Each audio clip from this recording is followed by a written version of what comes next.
Responde Reddit. ¿Cuáles son los documentos desclasificados que se conoce de la CIA? Los papeles del Pentágono que se filtraron no se desclasificaron directamente y el consiguiente informe del Comité Church. Estos documentos hicieron públicas las acciones de la CIA para derrocar gobiernos e instigar y ayudar a golpes de Estado en todo el mundo durante décadas hasta los años 70. Casi todos los estereotipos negativos de la CIA que tenemos hoy en día fueron creados o informados por los papeles del Pentágono y el informe del Comité Church. La operación Northwoods es bastante densa. Lo mismo que el MK Ultra. No olvidemos la operación Fénix. Solo un ejemplo de este desastre es que la práctica habitual de arrastrar a los prisioneros por las calles con una bolsa en la cabeza, con agujeros para los ojos recortados, por una cuerda alrededor del cuello para que pudieran identificar escondites enemigos, rascándose la cabeza al pasar.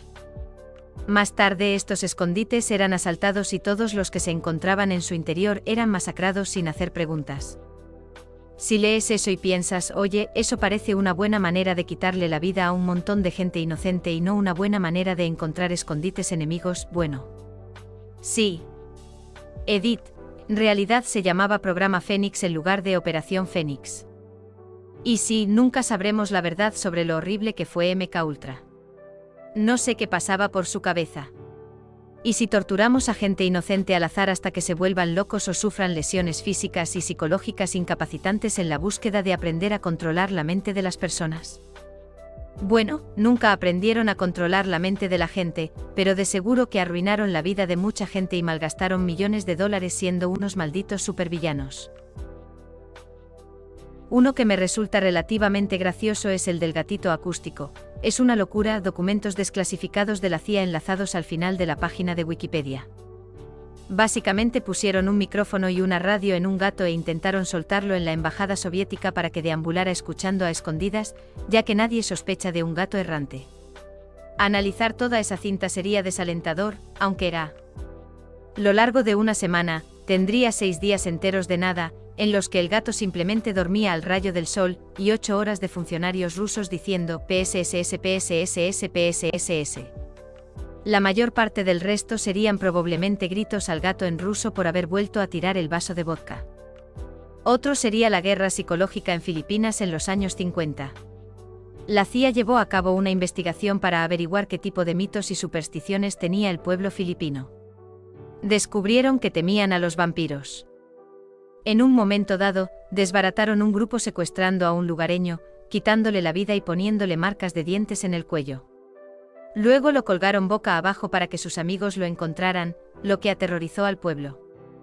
Todo ello formaba parte de un esfuerzo por elegir presidente a Ramón Magsaysay, que básicamente actuó como una marioneta de Estados Unidos. La CIA escribía sus discursos y dirigía su política. Edith no era solo un aldeano, era un combatiente de un grupo insurgente comunista conocido como los Sioux. La historia proviene de un tipo llamado Ed Lansdale que dirigió la operación. El escuadrón de guerra psicológica preparó una emboscada a lo largo del sendero utilizado por los Sioux. Cuando una patrulla UX se acercó por el sendero, los emboscadores atraparon silenciosamente al último hombre de la patrulla, sin ser vistos en la oscuridad de la noche. Le perforaron el cuello con 2 agujeros al estilo vampiro, sujetaron el cuerpo por los talones, le drenaron la sangre y lo devolvieron al sendero. Cuando los Sioux volvieron a buscar al hombre desaparecido y encontraron a su compañero sin sangre, todos los miembros de la patrulla creyeron que el Aswang vampiro lo había atrapado y que uno de ellos sería el siguiente si permanecía en aquella colina. Cuando amaneció, todo el escuadrón UX se alejó de las inmediaciones. Todos los intentos fallidos de desvivir a Fidel Castro. Según Fabián Escalant fueron 638, solo mencionaré algunos. 1. En 1960 intentaron envenenar sus cigarros. 2. Pidieron ayuda a la mafia de Chicago y les dijeron que lo mejor eran las pastillas envenenadas. Los mafiosos contrataron a un asesino local, que se las dio a un empleado de una heladería que debía introducirlas en el helado de Castro. Cuando intentó sacar las píldoras del congelador, estaban congeladas en las bobinas del congelador. 3. Planeaban colocar explosivos bajo una concha marina pintada, ya que a Castro le encantaba bucear y coleccionar conchas marinas. El plan fue descartado por poco práctico. 4. Ese mismo año contaminaron una escafandra para Castro con un hongo que le provocaría una enfermedad mortal.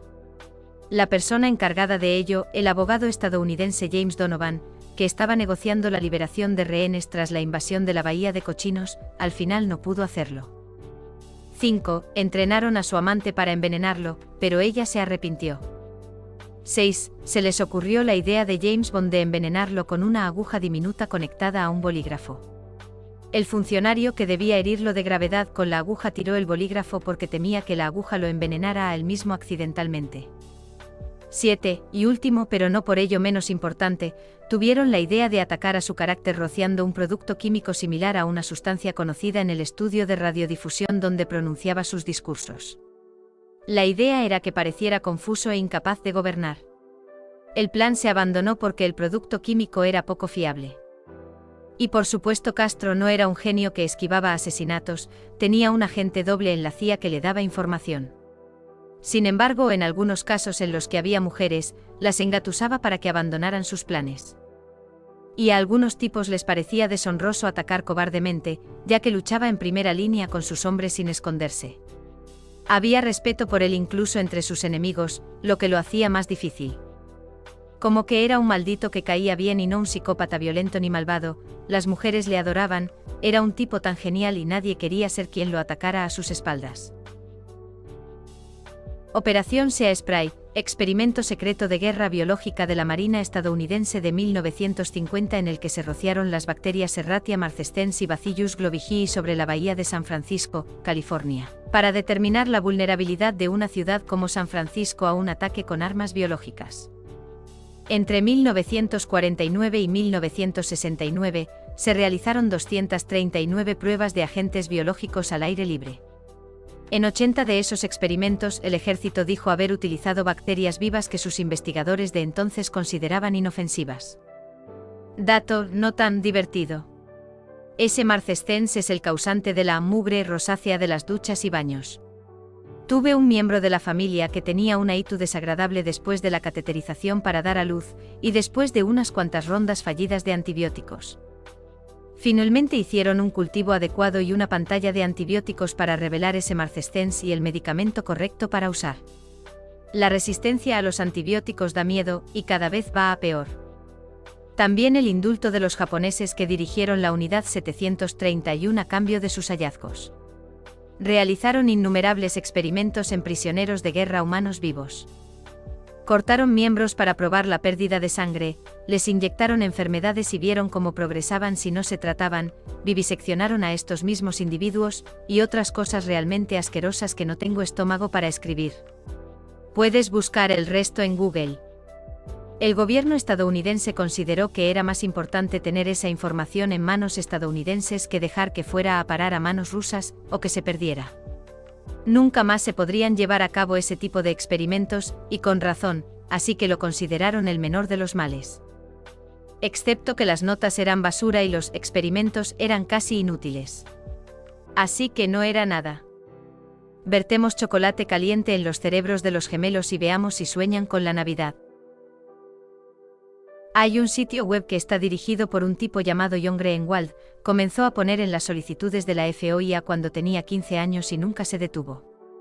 Actualmente cuenta con la que posiblemente sea la mayor colección privada de información desclasificada del gobierno de Estados Unidos, y todo el archivo es accesible de forma gratuita. No es una respuesta directa a tu pregunta, pero todo lo que quieras saber sobre lo que hacía el gobierno de Estados Unidos se puede encontrar enterrado allí, y él se ha tomado el tiempo de clasificar algunas de las cosas más interesantes para facilitar la navegación. El sitio es el siguiente. Aunque si tengo que dar una respuesta específica, sería que durante los años 60, la CIA se dio cuenta de que los artistas tendían a inclinarse hacia el socialismo y el comunismo. Se dieron cuenta de que la mejor manera de evitarlo o de desacreditar estas posturas políticas era hacerlos ricos para que apostaran más por el capitalismo. Para ello, la CIA compraba anónimamente obras de arte moderno, por disparatadas que fueran, a precios muy elevados. Esto hizo que el género del arte moderno, de otro modo muy especializado y de difícil acceso, se convirtiera en un género de moda y muy rentable. Y básicamente impidió que miembros destacados de la comunidad artística se pasaran al socialismo o al comunismo, convirtiéndolos en miembros ricos de la clase alta.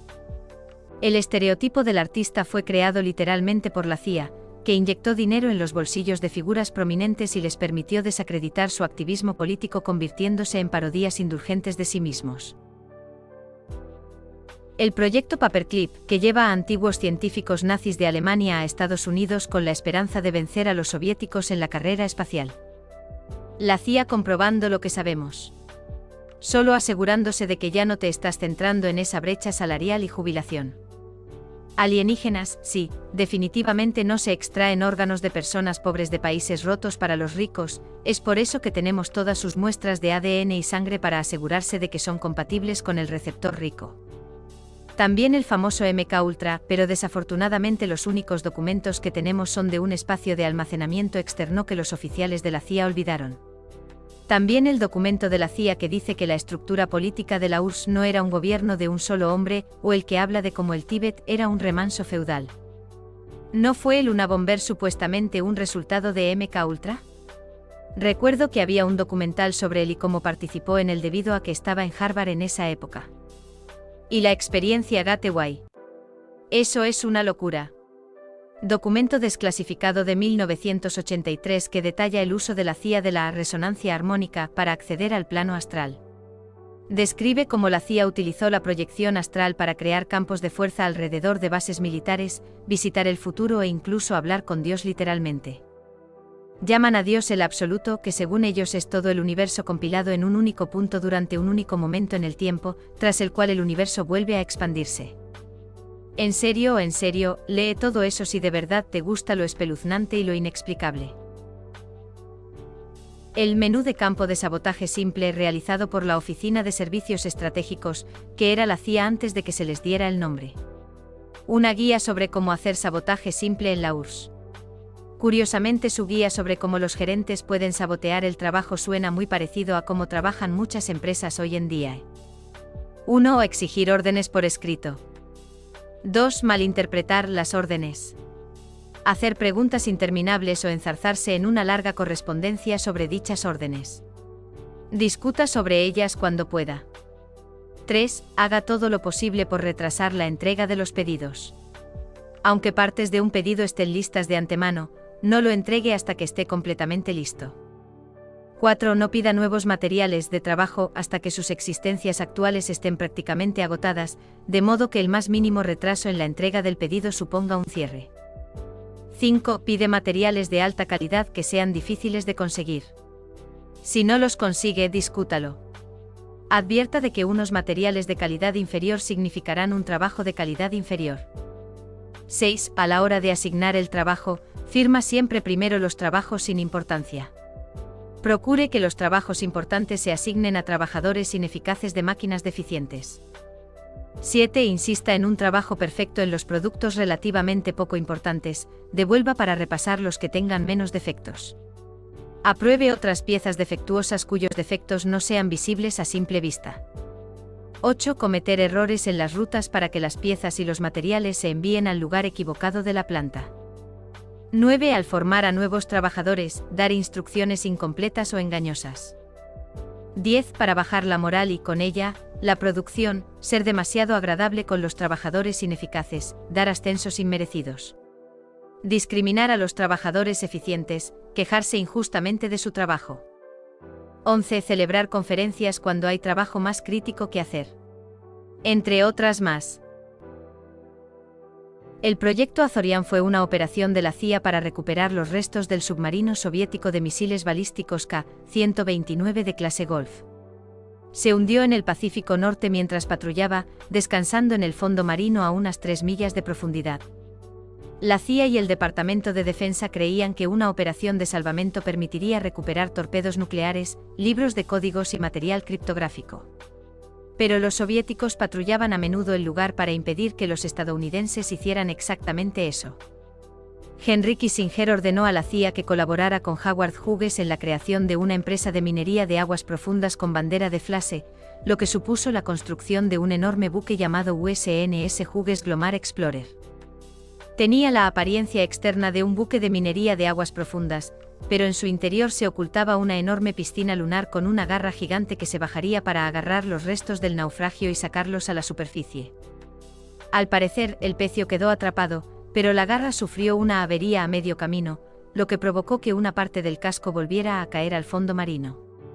Los detalles de la parte del casco que se recuperó y lo que se encontró nunca se han revelado oficialmente.